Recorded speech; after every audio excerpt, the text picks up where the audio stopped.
Welcome to global education YouTube channel. ವಿದ್ಯಾರ್ಥಿಗಳೇ, ಇವತ್ತು ನಾವು 15ನೇ ತಾರೀಕು ಅಂದ್ರೆ 15 ಏನಪ್ಪಾ ಅಂತಂದ್ರೆ 15/1/2023 ನಡೆದಿರತಕ್ಕಂತಹ ಬೆಳಗಾವಿ ARO ಕ್ವೆಶ್ಚನ್ ಪೇಪರ್ ಅನ್ನ, ಅದರಲ್ಲಿ ಕೂಡ ವಿಶೇಷವಾಗಿ we dealing with the science section. Totally there are 15 questions. In that questions, in this class we are going to discuss about the 15 questions. One thing, ನಾವು ಹೇಳಿರ್ತಕ್ಕಂತಹ ನಮ್ಮ ಕೋಚಿಂಗ್ ಸೆಂಟರ್ ನಲ್ಲಿ ಹೇಳಿರ್ತಕ್ಕಂತಹ maximum questions are covered by our institutions. ಯಾಕಂತಂದ್ರೆ question paper ಅನ್ನ analysis ಮಾಡಿದಾಗ ನಮ್ಮ institute ನಲ್ಲಿ ಹೇಳಿರ್ತಕ್ಕಂತಹ ಮ್ಯಾಕ್ಸಿಮಮ್ ಕ್ವಶನ್ಸ್ ಕೂಡ ಬಂದಿವೆ. ಅದರಲ್ಲಿ ಈಗ ಒಂದೊಂದು ಕ್ವಶನ್ಸ್ ಅನ್ನ ನಾವು ಡಿಸ್ಕಸ್ ಮಾಡ್ತಾ ಹೋಗೋಣ. In that first one is AIDS is caused by which of the following microorganisms ಅಂತಂದ್ರೆ, before going to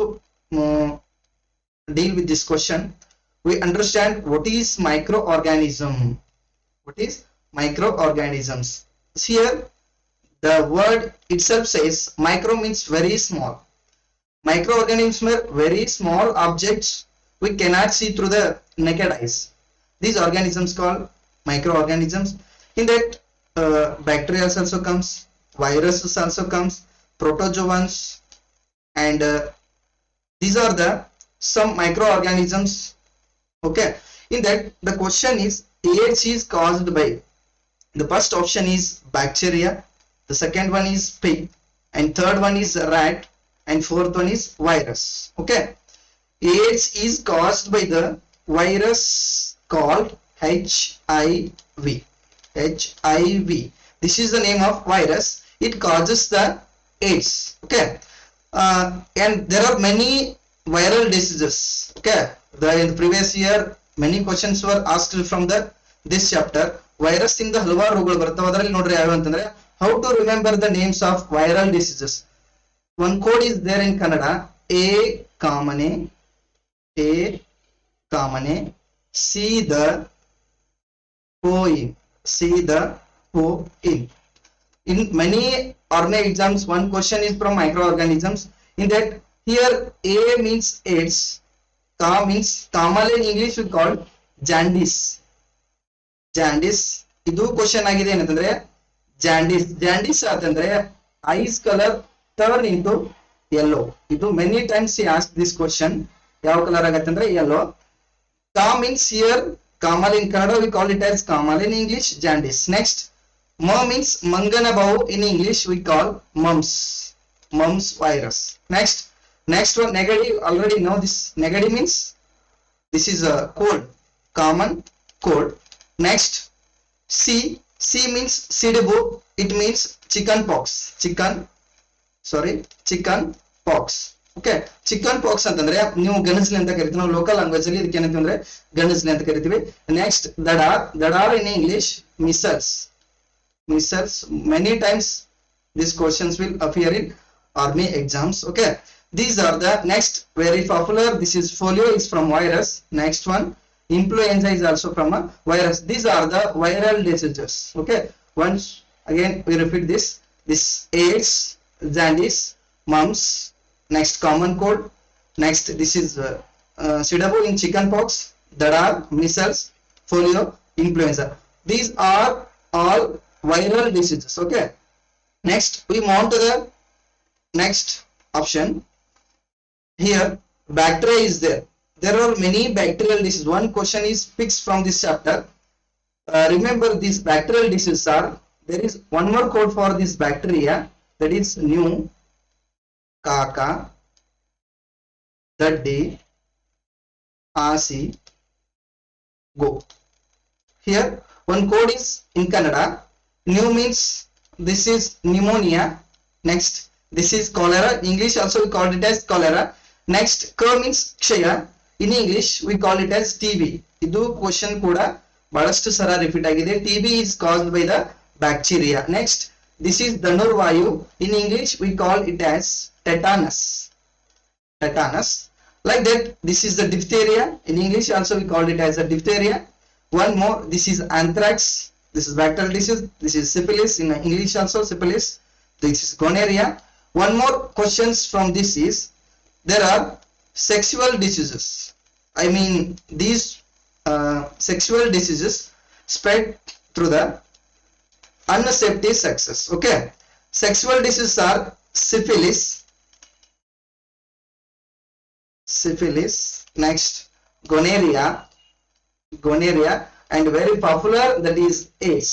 Okay, these three are sexual diseases. In that, these two are comes from the bacteria and AIDS is coming from the virus. Okay, this is the question. The question is next, pig also an vector which transmits the swine flu. In Kannada ಏನಂತ ಕರಿತೀವಿ ಅಂದ್ರೆ ಹಂದಿ ಜ್ವರ ಅಂತ ಕರಿತೀವಿ. ಹಂದಿ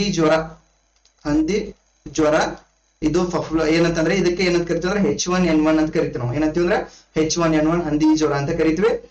next option is the rat. ನೋಡ್ರಿ, rat ದಿಂದ ಬರ್ತಕ್ಕಂತಹ ಡಿಸೀಸ್ ಯಾವ್ದಂದ್ರೆ ಪ್ಲೇಗ್ ಅಂತ ಕರಿತೀವಿ ನಾವು. ಏನಂತಂದ್ರೆ ಪ್ಲೇಗ್ ಅಂತಕ್ಕಂತ ಡಿಸೀಸ್ ಯಾವ್ದರಿಂದ ಬರ್ತದೆ ಅಂದ್ರೆ ರ್ಯಾಟ್ ದಿಂದ ಬರ್ತದೆ. ಓಕೆ, ಇಂಪಾರ್ಟೆಂಟ್ ಚಾಪ್ಟರ್, ಇದರಿಂದ 1 ಮಾರ್ಕ್ಸ್ ಅಂತೂ ಫಿಕ್ಸ್ ಬರ್ತದೆ. ಓಕೆ, ಇದಕ್ಕೆ ಏನ್ ಆನ್ಸರ್ ಅಂತಂದ್ರೆ ಏಡ್ಸ್ ಗೆ ಯಾವ್ದಂತಾರೆ this is a viral diseases. Okay, ಇದನ್ನ ನೆನ್ಪಿಟ್ಕೋಬೇಕು. ಅದ್ರ ಜೊತೆಗೆ ಬ್ಯಾಕ್ಟೀರಿಯಾದಿಂದ ಯಾವ ಬರ್ತವೆ, ವೈರಸ್ ಇಂದ ಯಾವ ಬರ್ತವೆ, ಅದೇ ರೀತಿ ಪ್ರೋಟೋಜೋವಾದಿಂದ ಯಾವ ಬರ್ತವೆ. ಪ್ರೋಟೋಜೋವಾದಿಂದ ಯಾವ ಬರ್ತವೆ ಅಂತಂದ್ರೆ ಆಲ್ರೆಡಿ ನಾವು that malaria is one of the protozoan disease. Okay, move on to the next question. Very important questions.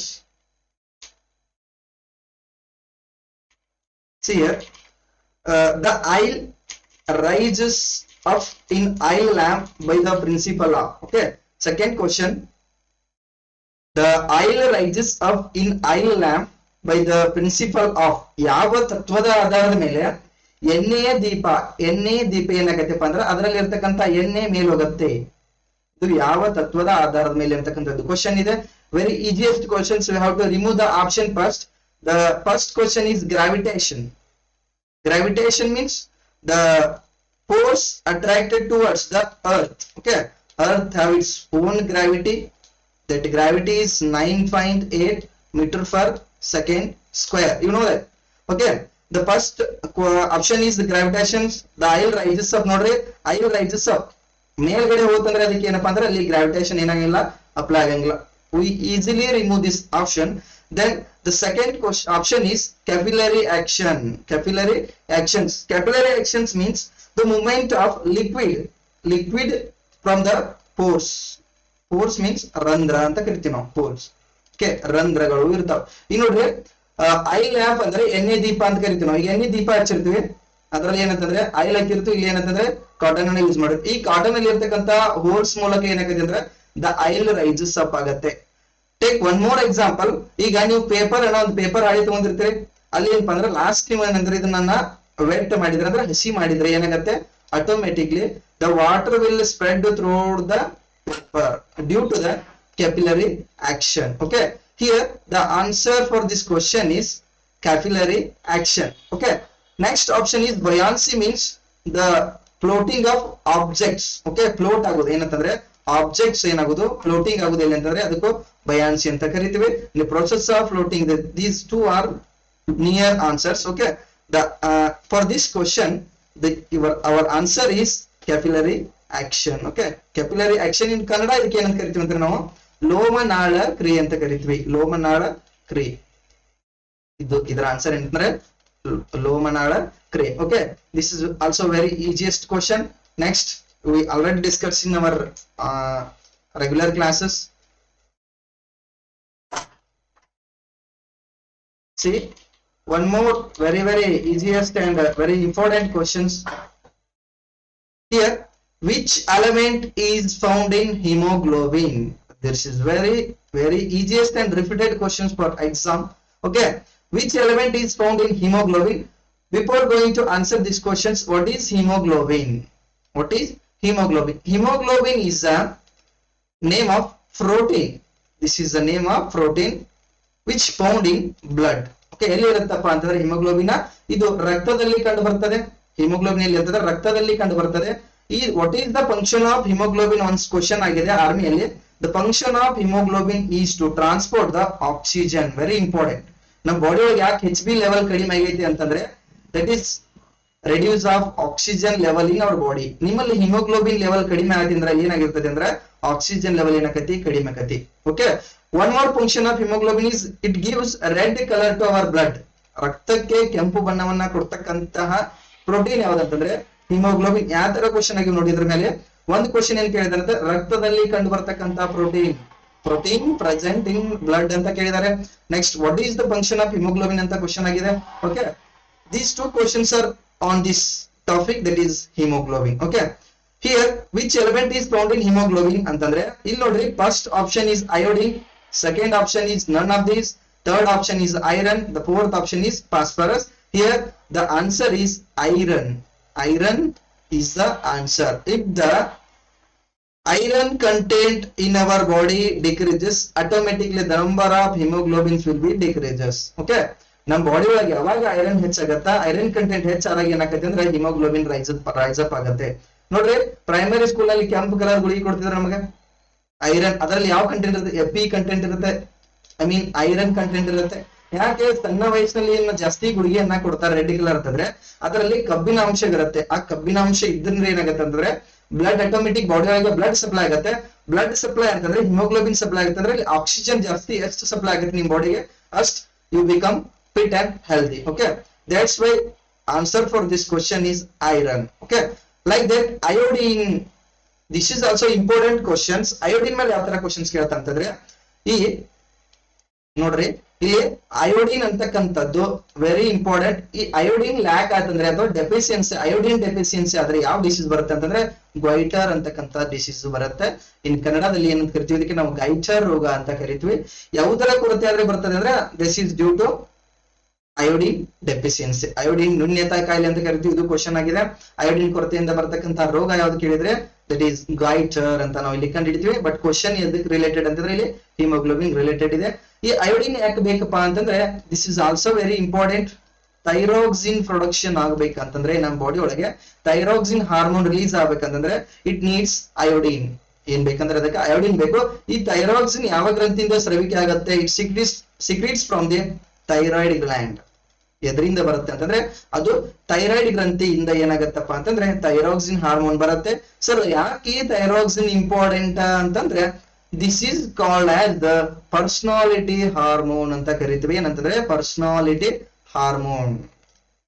Personality, ನಿಮ್ಮ ವ್ಯಕ್ತಿತ್ವವನ್ನ ರೂಪಿಸ್ತಕ್ಕಂಥ ಹಾರ್ಮೋನ್ ಯಾವ್ದಂತಂದ್ರೆ ಥೈರಾಯ್ಡ್, ಯಾವುದು ಥೈರಾಕ್ಸಿನ್ ಅಂತೀವಿ. ಸೊ ಇದಕ್ಕೆ ಏನ್ ಕರಿತೀವಿ ಅಂದ್ರೆ ನಾವು ಪರ್ಸನಾಲಿಟಿ ಹಾರ್ಮೋನ್ ಅಂತ ಕರಿತೀವಿ. ಈ ಥೈರಾಕ್ಸಿನ್ ಪ್ರೊಡಕ್ಷನ್ ಆಗ್ಬೇಕಂತಂದ್ರೆ ಎಲ್ಲಿ ಏನ್ ಬೇಕಂದ್ರೆ ಅಯೋಡಿನ್ ಬೇಕು. ಥೈರಾಯ್ಡ್ ಗ್ರಂಥಿ ಎಲ್ಲಿರುತ್ತೆ ಅಂತಂದ್ರೆ it is present in part of neck ಕುತ್ತಿಗೆ ಭಾಗದಲ್ಲಿ ಏನ್ ಕಂಡು ಬರುತ್ತೆ, ಥೈರಾಯ್ಡ್ ಗ್ರಂಥಿ ಕಾಣುತ್ತೆ.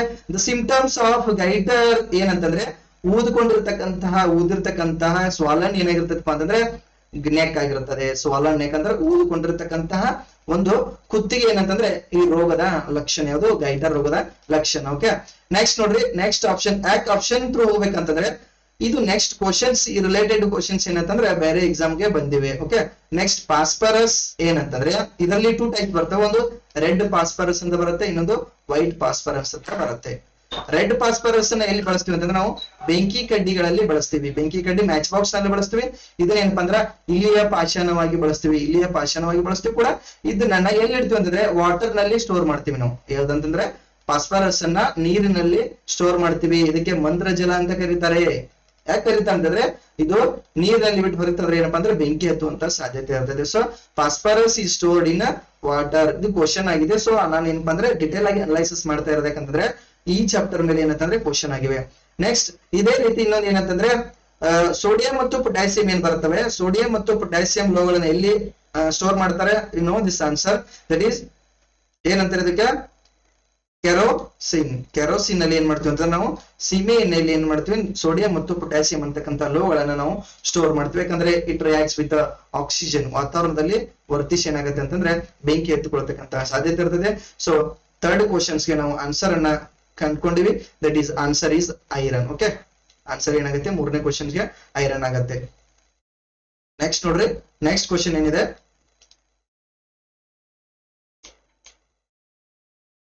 This is also very important. ನಿಮ್ಗೆ ಆಪ್ಷನ್ ತೆಗೆಯುವ ಮೆಥಡ್ ಗೊತ್ತಿದ್ರೆ ಈಸಿಯಾಗಿ ಏನಪ್ಪಾ ಅಂತಂದ್ರೆ ಇದನ್ನ ಆನ್ಸರ್ ಮಾಡ್ಬೋದು.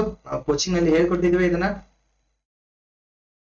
ನೋಡ್ರಿ, dash is the process by which plants prepare their own food ಅಂತ ಕೇಳಿದ್ದಾರೆ. Very easiest question. ಈಗ ಈ ಆಪ್ಷನ್ ಹೋಗೋಕ್ಕಿಂತ ಮುಂಚೆ is the process by which plants prepare their own food. ನೋಡ್ರಿ ಅಟೋಟ್ರಾಪ್ಸ್ ಅಂತ ಬರುತ್ತೆ, ಅಟೋಟ್ರಾಪ್ಸ್ ಅಂತ ಕರಿತೀವಿ ನಾವು. Autotrophs means the organisms which prepare their own food. Own food ಅಂತಂದ್ರೆ ತಮ್ಮ ಆಹಾರವನ್ನ ತಾವೇ ತಯಾರಿಸಿಕೊಳ್ಳುವಂತಹ ಜೀವಿಗಳಿಗೆ ಏನ್ ಕರಿತೀವಿ ಅಂದ್ರೆ ನಾವು ಸ್ವಪೋಷಕಗಳು ಅಂತ ಕರಿತೀವಿ. ಕನ್ನಡದಲ್ಲಿ ಸ್ವಪೋಷಕಗಳು ಅಂತ ಕರಿತೀವಿ. ಇಲ್ಲಿ ಏನ್ ಕೊಡಿದೆ ಅಂತಂದ್ರೆ, ಹಾಗಾದ್ರೆ ಸ್ವಪೋಷಕಗಳು ತಮ್ಮ ಆಹಾರವನ್ನ ತಾವೇ ತಯಾರಿಸ್ಕೊಳ್ತಾವ. ಯಾವ ಪ್ರೊಸೆಸ್, ಯಾವ ವಿಧಾನದ ಮೂಲಕ ತಮ್ಮ ಆಹಾರವನ್ನ ತಾವೇ ತಯಾರಿಸ್ಕೊಳ್ತವೆ ಅನ್ನೋದು ಅವನ ಕ್ವಶನ್ ಆಗಿದೆ. ನೋಡ್ರಿ ಇಲ್ಲಿ ಎರಡು ಆಪ್ಷನ್ ಗಳನ್ನ ಈಸಿಯಾಗಿ ಫೈಂಡ್ ಔಟ್ ಮಾಡಬಹುದು. ಏನಂತಂದ್ರೆ ಇಲ್ಲಿ ಒಂದು ನೋಡ್ರಿ hydrotropism, okay, this is phototropism. ಇವು ಬೋತ್ ಆರ್ ಸ್ಟಿಮ್ಯುಲಸ್. ನೋಡ್ರಿ hydro means water, tropism means bending. Photo means light, tropism means bending.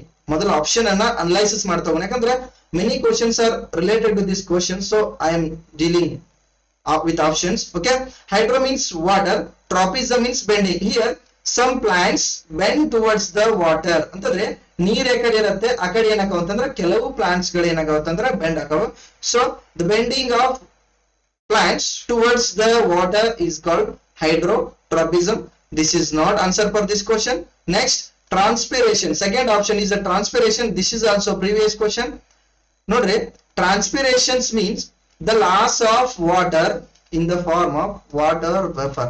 The loss of water in the form of water vapor ಅಂದ್ರೆ ಸಸ್ಯಗಳು ತಮ್ಮಲ್ಲಿ ಇರತಕ್ಕಂತ ಅತಿ ಹೆಚ್ಚಾದ ನೀರನ್ನ ನೀರಾವಿಗಳ ರೂಪದಲ್ಲಿ ಹೊರಹಾಕುವಂತಹ ಕ್ರಿಯೆ ಏನು ಕರಿತೀವಿ ಅಂದ್ರೆ ನಾವು ಟ್ರಾನ್ಸ್ಪಿರೇಷನ್ ಅಂತ ಕರಿತೀವಿ. ಇದು ಎದರ ಮೂಲಕ ಆಗುತ್ತೆ ಅಂತ ಒಂದ್ಸಲ ಕ್ವಶನ್ ಕೇಳಿದ್ದಾರೆ. That is done through the stomata. ಯಾವುದ್ರ ಮೂಲಕ ಆಗುತ್ತೆ ಅಂದ್ರೆ ಸ್ಟೊಮ್ಯಾಟ ಅಂದ್ರೆ ಕನ್ನಡದಲ್ಲಿ ಪತ್ರರಂಧ್ರ ಅಂತ ಕರಿತೀವಿ ನಾವು. ಇದನ್ನ ಪತ್ರರಂಧ್ರದ ಮೂಲಕ ಏನಾಗುತ್ತೆ ಅಂತಂದ್ರೆ ಟ್ರಾನ್ಸ್ಪಿರೇಷನ್ ಪ್ರೊಸೆಸ್ ಆಗತ್ತೆ. ಇದು ಕೂಡ ಆನ್ಸರ್ ಆಗಲ್ಲ, ಇದು ಆನ್ಸರ್. ನೆಕ್ಸ್ಟ್ ನೋಡ್ರಿ photosynthesis. This is answer for this question. ಯಾಕೆ ನೋಡ್ರಿ ಫೋಟೋ ಅಂತಂದ್ರೆ ಲೈಟ್, ಫೋಟೋ ಅಂತಂದ್ರೆ ಲೈಟ್, ಸಿಂಥೆಸಿಸ್ ಮೀನ್ಸ್ ಪ್ರೊಡ್ಯೂಸ್. ಸಿಯರ್ ಇದು ಆನ್ಸರ್ ಆಗತ್ತೆ. ಯಾವ ರೀತಿ ಆಗತ್ತೆ ನೋಡೋಣ ಈಗ. ಇಲ್ಲಿ ನೋಡ್ರಿ ಫೋಟೋಸಿಂಥೆಸಿಸ್ ಅಂದ್ರೆ ದ್ವಿತೀಯ ಸಂಶ್ಲೇಷಣ ಕ್ರಿಯೆ ಅಂತೀವಿ. ಫೋಟೋಸಿಂಥೆಸಿಸ್ ಆಗ್ಬೇಕಾದ್ರೆ ಇದ್ರ ಮೇಲೂ ಕ್ವಶನ್ಸ್ ಅಂತಂದ್ರೆ ಪ್ರತಿಯೊಂದು ಎಕ್ಸಾಮ್ ನಲ್ಲಿ ಈ ಫೋಟೋಸಿಂಥೆಸಿಸ್ ಪ್ರೊಸೆಸ್ ಮೇಲೆ ಕ್ವಶನ್ ಆಗಿರುತ್ತೆ. ಸೊ ನಾವು ಡೀಟೇಲ್ ಆಗಿ ತಿಳ್ಕೊಳ್ತಾ ಹೋಗೋಣ. ನೋಡ್ರಿ ಫೋಟೋಸಿಂಥೆಸಿಸ್ ಆಗ್ಬೇಕಾದ್ರೆ ಏನೇನ್ ಬೇಕಂತ ಒಂದ್ಸಲ ಕೇಳಿದ್ದಾರೆ. ನೋಡ್ರಿ ಫೋಟೋಸಿಂಥೆಸಿಸ್ ಆಗ್ಬೇಕಾದ್ರೆ ಮೊದಲಿಗೆ ಕಾರ್ಬನ್ ಡೈಆಕ್ಸೈಡ್ ಬೇಕು, ಕಾರ್ಬನ್ ಡೈಆಕ್ಸೈಡ್ ಜೊತೆಗೆ ವಾಟರ್ ಬೇಕು. ಎಲ್ಲಿ ನಡೆಯುತ್ತೆ ಪ್ರೊಸೆಸ್ ಅಂದ್ರೆ this is in the leaf. ಎಲ್ಲಿ ನಡೆಯುತ್ತೆ ಲೀಫ್ ಒಳಗೆ ಏನಿರುತ್ತೆ ಅಂದ್ರೆ ಕ್ಲೋರೋಪ್ಲಾಸ್ಟ್ ಇರುತ್ತೆ, ಕ್ಲೋರೋಪ್ಲಾಸ್ಟ್ ಇರುತ್ತೆ. ಇದರ ಜೊತೆಗೆ ಏನ್ ಬೇಕಂತಂದ್ರೆ ನಮ್ಗೆ ಸನ್ಲೈಟ್ ಬೇಕು, ಸನ್ ಲೈಟ್, ಸೂರ್ಯನ ಬೆಳಕು. Photo means light. ಓಕೆ, ಇಲ್ಲಿ ಸನ್ಲೈಟ್ ಬೇಕು. ಇದನ್ನ ಯೂಸ್ ಮಾಡ್ಕೊಂಡು ಇಷ್ಟು ಕ್ವಶನ್ ಆಗಿದೆ. ಇದು CO2 ಕೇಳಿದ್ದಾರೆ, ಏನೇನ್ ಬೇಕಂತ ಕೇಳಿದ್ದಾರೆ, H2 ಕೇಳಿದ್ದಾರೆ, CO2, ಸನ್ಲೈಟ್, ಕ್ಲೋರೋಪ್ಲಾಸ್ಟ್. ಓಕೆ, ಇಲ್ಲಿ ಏನಾಗುತ್ತೆ ಅಂದ್ರೆ C6H12O6 ಪ್ಲಸ್ O2 ಪ್ರೊಡ್ಯೂಸ್ ಆಗತ್ತೆ. This is a glucose. Next last one is oxygen. ಇನ್ನೊಂದು ಕ್ವಶನ್ ಏನಾಗಿದೆ ಅಂತಂದ್ರೆ ಫೋಟೋಸಿಂಥೆಸಿಸ್ ಪ್ರೊಸೆಸ್ ನಲ್ಲಿ along with the glucose which product is released ಅಂತ ಕ್ವಶನ್ ಆಗಿದೆ. That is oxygen. ಏನಂತಂದ್ರೆ ಫೋಟೋಸಿಂಥೆಸಿಸ್ ಪ್ರಕ್ರಿಯೆಯಲ್ಲಿ ಇನ್ನೊಂದು ಯಾವ್ದು ಉತ್ಪನ್ನ ಬರ್ತದೆ ಅಂದ್ರೆ ಅದು ಆಕ್ಸಿಜನ್ ಬರ್ತದೆ. This is very important for human life. Without oxygen V cannot survive. Okay, next ಇದು ಫೋಟೋಟ್ರಾಪಿಸಮ್. ಫೋಟೋ ಏನೋ ಲೈಟ್, ಟ್ರಾಪಿಸಮ್ ಮೀನ್ಸ್ ಬೆಂಡಿಂಗ್. ಏನಂತಂದ್ರೆ the plants bending towards the light. ನೀವು ನೋಡಿದಿರ ಸನ್ ಫ್ಲವರ್ ನೋಡಿದ್ರೆ you can take example sunflower. Sunflower ಏನಾಗುತ್ತೆ it bends towards the light.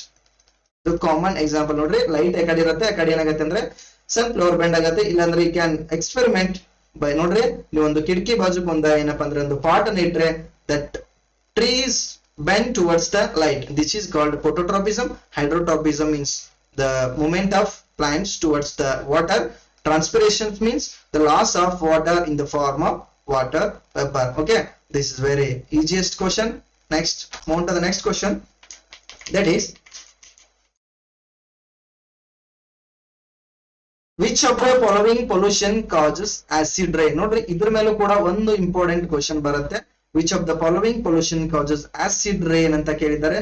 Very very important question. ಯಾಕಂದ್ರೆ ಪ್ರತಿ army question ನಲ್ಲಿ ಏನಪ್ಪಾ ಅಂದ್ರೆ ಕ್ವಶನ್ ಪೇಪರ್ ನಲ್ಲಿ ಈ ಕ್ವಶನ್ ಇರುತ್ತೆ. ಓಕೆ, ನೋಡ್ರಿ ಆಸಿಡ್ ರೈನ್ ಯಾವ ರೀತಿ ಫಾರ್ಮೇಶನ್ ಆಗತ್ತೆ ಅನ್ನೋದಕ್ಕಿಂತ ಮುಂಚಿತವಾಗಿ ಇವುಗಳ ಸ್ವಲ್ಪ ಬೇಸಿಕ್ ಐಡಿಯಾ ತಿಳ್ಕೊಳ್ಳೋಣ. ನೋಡ್ರಿ ಸೌಂಡ್ ಪೊಲ್ಯೂಷನ್ ಅಂತಂದ್ರೆ ಅತಿಯಾದ ಶಬ್ದ ಏನಾಗತ್ತೆ ಅಂದ್ರೆ ಮಾಲಿನ್ಯವನ್ನ ಉಂಟು ಮಾಡುತ್ತೆ. This is sound pollution. ಇದು ಆನ್ಸರ್ ಆಗಂಗಿಲ್ಲ, ಇದನ್ನ ತೆಗಿಬೇಕು ನಾವು. ಸಾಯಿಲ್ ಪೊಲ್ಯೂಷನ್ ಅಂತಂದ್ರೆ ಮಣ್ಣು ಮಾಲಿನ್ಯ ಅಂತ ಕರಿತೀವಿ, ಮಣ್ಣಿನ ಮಾಲಿನ್ಯ ಅಂತ ಕರಿತೀವಿ. ಇದು ಕೂಡ ಏನೋ ಆಪ್ಷನ್ ಆಗಲ್ಲ. ಇಲ್ಲಿ ವಾಟರ್ ಪೊಲ್ಯೂಷನ್ ಮೀನ್ಸ್ ಅನ್ವಾಂಟೆಡ್ ಏನಾಗುದು ಅಂತಂದ್ರೆ ವಾಟರ್ ಸೇರೋದು ವಾಟರ್ ಪೊಲ್ಯೂಷನ್ ಅಂತೀವಿ. ಇಲ್ಲಿ ಏರ್ ಪೊಲ್ಯೂಷನ್ ನೋಡ್ರಿ, ಇದಕ್ಕೆ ಸಂಬಂಧಪಟ್ಟಿರ್ತಕ್ಕಂಥ ಕ್ವಶನ್ ಗೆ ಸಂಬಂಧಪಟ್ಟಿರ್ತಕ್ಕಂಥ ಆನ್ಸರ್ ಏನಾಗುತ್ತೆ, ಏರ್ ಪೊಲ್ಯೂಷನ್ ಆಗುತ್ತೆ.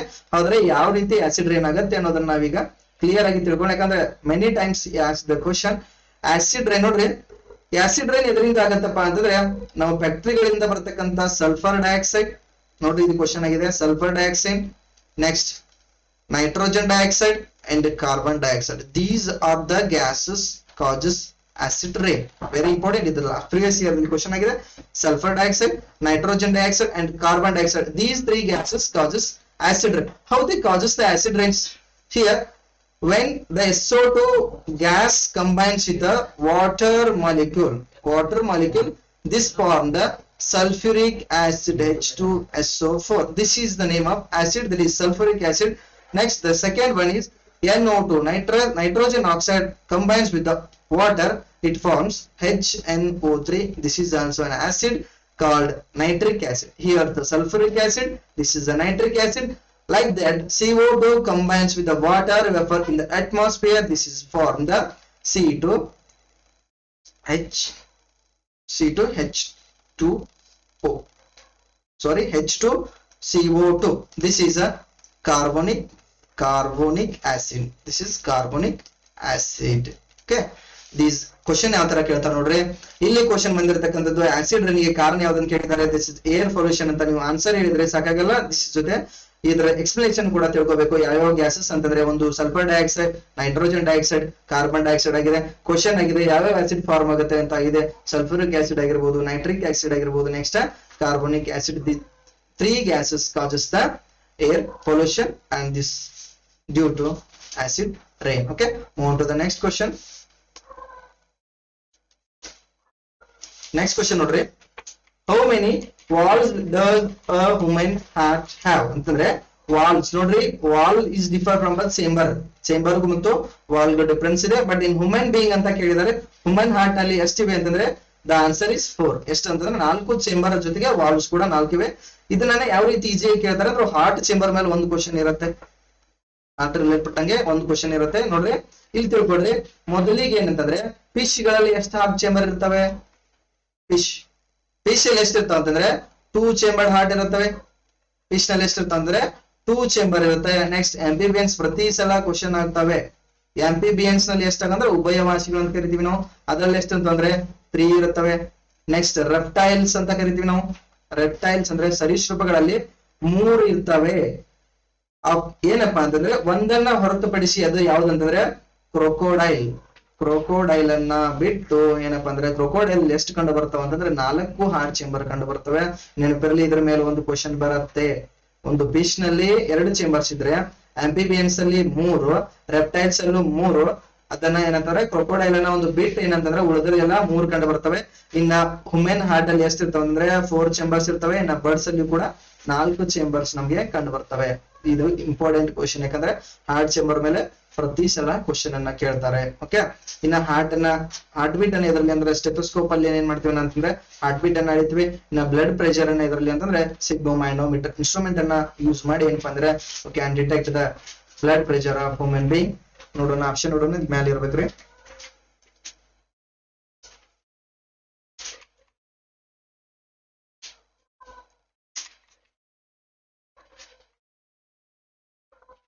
ಓಕೆ, ಆಪ್ಷನ್ ಇಲ್ಲಿದೆ ನೋಡ್ರಿ.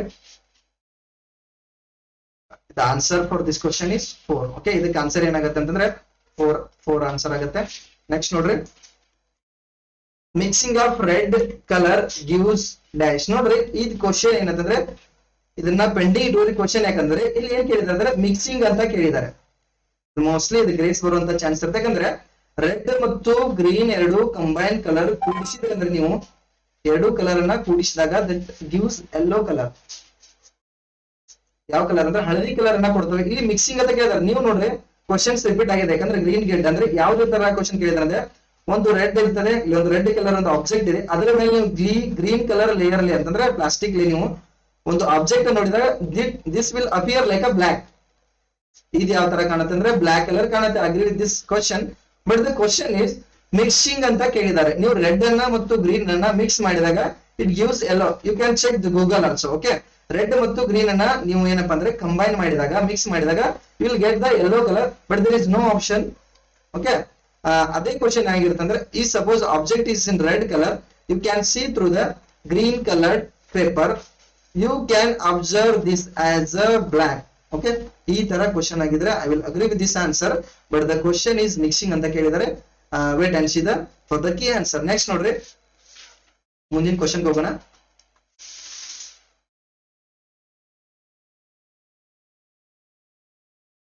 This is also very easiest question, unfixed question.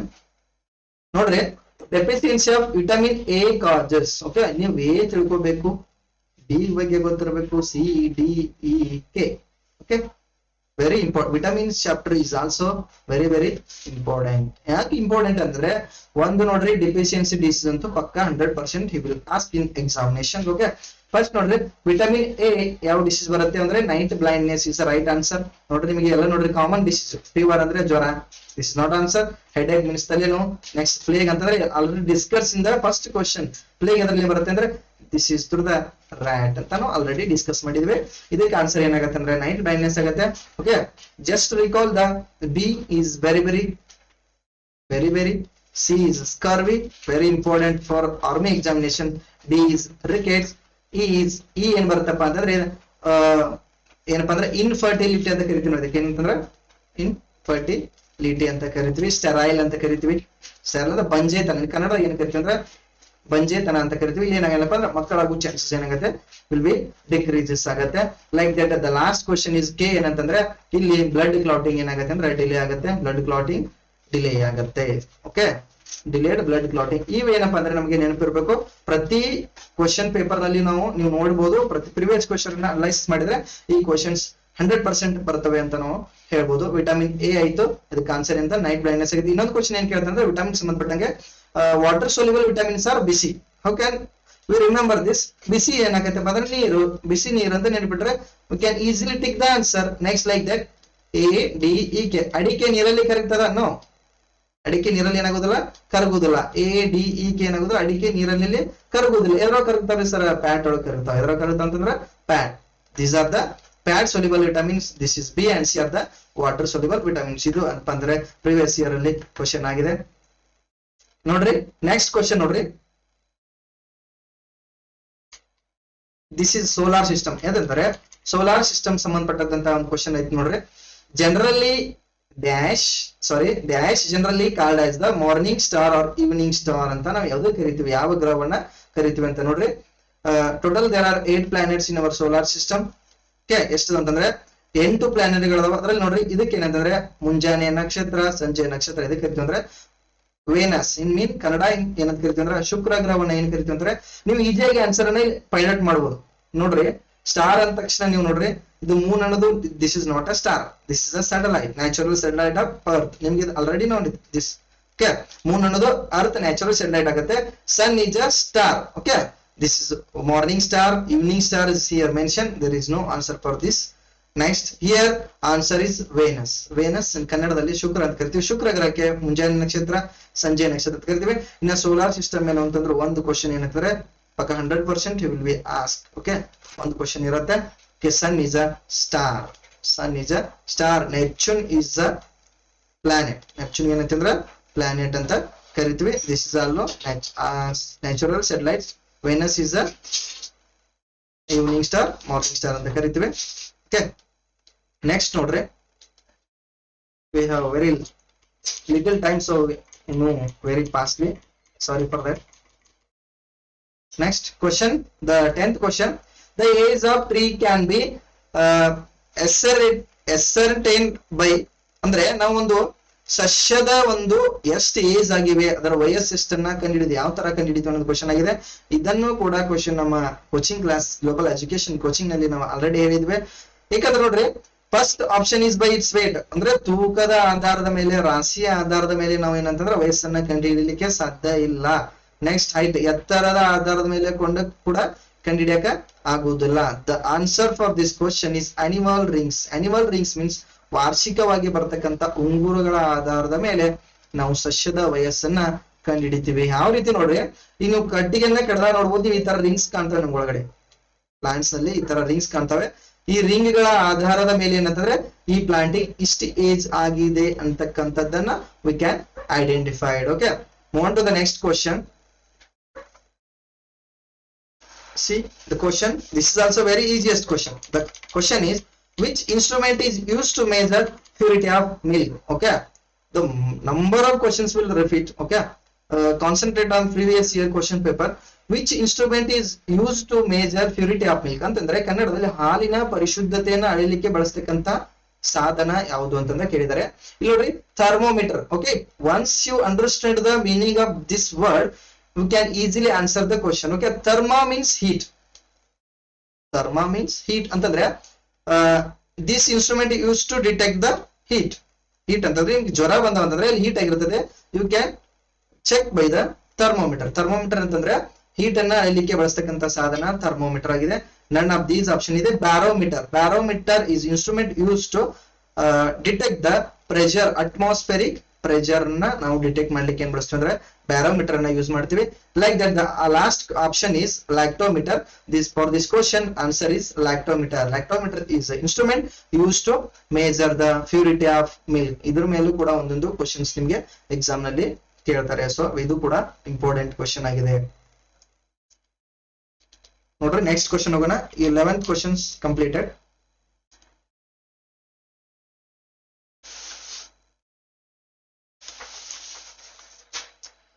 Next, 12th question is, the first man who placed his foot on moon. ಅಂತಂದ್ರೆ ಚಂದ್ರನ ಮೇಲೆ ಕಾಲಿರಿಸಿರ್ತಕ್ಕಂತಹ ಮೊದಲ ವ್ಯಕ್ತಿ ಯಾರು ಅಂತ ಕೇಳಿದ್ದಾರೆ. ಇದು ಕೂಡ repeated question. Answer for this question is Neil Armstrong. In the year of 1969, Neil Armstrong put his foot on the moon. Okay, ಮೊದಲ ಚಂದ್ರನ ಮೇಲೆ ಕಾಲಿಟ್ಟವ್ರು ಯಾರಂತಂದ್ರೆ ನೀಲ್ ಆರ್ಮ್ಸ್ಟ್ರಾಂಗ್ ಅವರು 1969ರಲ್ಲಿ ಏನಪ್ಪಾ ಅಂದ್ರೆ that is in July 21st ನಲ್ಲಿ ಏನ್ ಮಾಡ್ತಾರೆ ಅಂದ್ರೆ ಅಪೋಲೋ 11 ಮೂಲಕ ಕ್ವಶನ್ ಆಗಿವೆ. That's why I am discussing. Okay, Apollo 11 ಮೂಲಕ ಏನ್ ಮಾಡ್ತಾನೆ ಅಂದ್ರೆ ಚಂದ್ರನ ಮೇಲೆ ಮೊದಲ ಬಾರಿಗೆ ಕಾಲನ್ನ ಇಡ್ತಾನೆ. That credit goes to Neil Armstrong. Okay, this is the answer. Next, very short time, so we will continue the next class. Before there is one more question is that total there are 15 questions for your army science. In that we have discussed about nearly 13 questions. Here the last questions. Here, arthritis is the disease that affects the ಅಂತಂದ್ರೆ this is the disease means ರೋಗ. Okay, ರೋಗದ ಮೇಲೆ question ಬರ್ತವೆ. ಅದಕ್ಕೆ ಆ ಕೋಡ್ಗಳನ್ನು ನೀವು ಮರಿಬಾರ್ದು. ಈಗ ಏನ್ ಕನ್ನಡದಲ್ಲಿ ಕೋಡ್ ಅನ್ನು ಕೊಟ್ಟಿದ್ದೀನಲ್ಲ ಅದನ್ನ ಕೋಡ್ ಮರಿಬಾರ್ದು, because one question is fixed for this exam. Okay, next, arthritis is a disease that affects the option A is bone, the lungs, joints, brain. Okay, here for this question is answer is joints. ಯಾವ ಭಾಗಕ್ಕೆ ಬರ್ತದೆ, ಎಲ್ಲಿ ಬರ್ತದೆ ಅಂದ್ರೆ joints ಗೆ ಬರ್ತವೆ. Joints ನಲ್ಲಿ ಏನಾಗತ್ತಪ್ಪ ಅಂತಂದ್ರೆ ಉರಿಯೂತ ಕಂಡು ಬರ್ತದೆ. ಉರಿಯೂತ, ಸೆಳೆತ ಇವೆಲ್ಲವೂ ಕೂಡ ಏನಂತಂದ್ರೆ ಇದೇನಪ್ಪ ಅಂದ್ರೆ ಆರ್ಥಿಟಿಸ್ ಡಿಸೀಸ್ ನ ಒಂದು ಲಕ್ಷಣಗಳಾಗಿರ್ತಕ್ಕಂಥದ್ದು. Okay, thanks for watching this video. ನಮ್ಮ ಚಾನೆಲ್ ನ ಸಬ್ಸ್ಕ್ರೈಬ್ ಮಾಡಿ. ಇಂತ ಅನೇಕ ವಿಡಿಯೋಗಳನ್ನ ನೋಡ್ಲಿಕ್ಕೆ ಏನಪ್ಪಾ ಅಂದ್ರೆ ನಮ್ಮ ಚಾನೆಲ್ ನ ಸಬ್ಸ್ಕ್ರೈಬ್ ಮಾಡಿ. ಓಕೆ, ಇದು ಒಂದು ಏನಂತಂದ್ರೆ 15ನೇ ತಾರೀಕಿಗೆ ನಡೆದಿರ್ತಕ್ಕಂಥ ಎಕ್ಸಾಮ್ ನಲ್ಲಿ ನಡೆದಿರ್ತಕ್ಕಂಥ ಕ್ವಶನ್ ಗಳನ್ನ ನಾವು ಅನಲೈಸಿಸ್ ಮಾಡಿದ್ವಿ. ಇದೇ ರೀತಿ ನಿಮಗೆ ಹೆಚ್ಚಿನ ಮಾಹಿತಿ ಬೇಕಾದ್ರೆ ನೀವು ಗ್ಲೋಬಲ್ ಎಜುಕೇಶನ್ ಯೂಟ್ಯೂಬ್ ಚಾನೆಲ್ ಅನ್ನ ಸಬ್ಸ್ಕ್ರೈಬ್ ಮಾಡಿ. ಈ ರೀತಿ ಆರ್ಮಿ ಹಾಗೂ SSC ಗೆ ಸಂಬಂಧಪಟ್ಟಿರ್ತಕ್ಕಂಥ ಎಲ್ಲ ಡೀಟೇಲ್ಸ್ ಅನ್ನ ಪಡ್ಕೋಬಹುದು. Thank you. Please subscribe for us. Okay, thank you.